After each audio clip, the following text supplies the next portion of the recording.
ఓం నమో భగవతే శ్రీరమణాయ. రమణాశ్రమ లేఖలు లేఖ 19. మాటలేని నా మొర ఆలకింపవా. తేదీ 2/1/1946.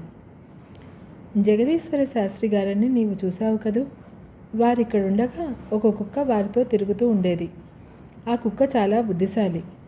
భగవాన్ హాల్లోకి ఆ శాస్త్రి దంపతులు ఎవరు వచ్చినా వారితో వచ్చి పొన్నమ్మలా కూర్చొని వారు లేవగానే లేచిపోయేది.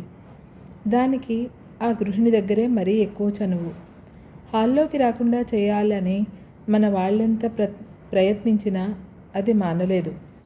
ఒకసారి దాన్నెవరికో ఒప్పగించి ఆ దంపతులిద్దరూ పట్నం వెళ్ళి 15 రోజుల దాకా రాలేదు.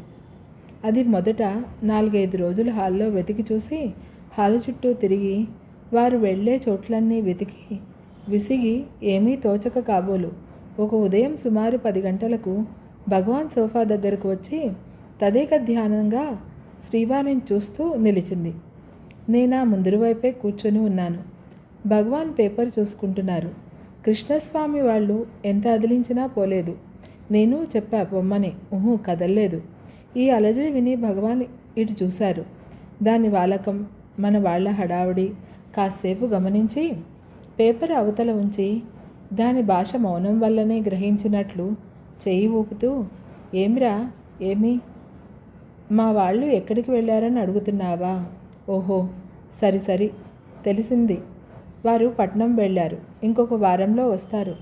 భయం లేదు, జాగ్రత్తగా ఉండు, సరేనా? ఇక వెళ్ళు అన్నారు. వారి మాట పూర్తి కావడమే వ్యవధిగా గిర్రం తిరిగి వెళ్ళిందా కుక్క. వెంటనే భగవాన్ నాతో, చూసారా, మా వాళ్ళు ఎక్కడికి వెళ్ళారు, ఎప్పుడు వస్తారు అని నన్ను అడుగుతుంది. మీరెంత విదిలించినా నే చెప్పేదాకా కదలనే లేదు అన్నారు. మరొకసారి ఆ కుక్క తప్పు చేస్తే ఆ గృహిణి కోలతో 2 అంటించి ఒక పూటంతా గదిలో ఉంచి గొళ్ళెం పెట్టిందట. విడువగానే అది ఆమె మీద అలిగి ఆశ్రమానికి వచ్చి భగవాన్తో చెప్పుకోవడమే కాకుండా 4-5 రోజులు వారింటికి పోక ఆశ్రమంలోనే ఉండిపోయింది. భగవాన్ దానికి అన్నం పెట్టించి ఆ ఇల్లాలిని ఇలా మందలించారు. నీవు దాన్ని ఏదో చేశావు, లేకుంటే దానికి ఎందుకు కోపం వస్తుంది? నాతో చెప్పుకున్నదిలే. ఏం చేశావు అన్నారు. కడక అమ్మ భగవాన్ సన్నిధిలో తన తప్పు నొప్పుకొని దాన్ని బతిమిలాడి తీసుకుపోయింది.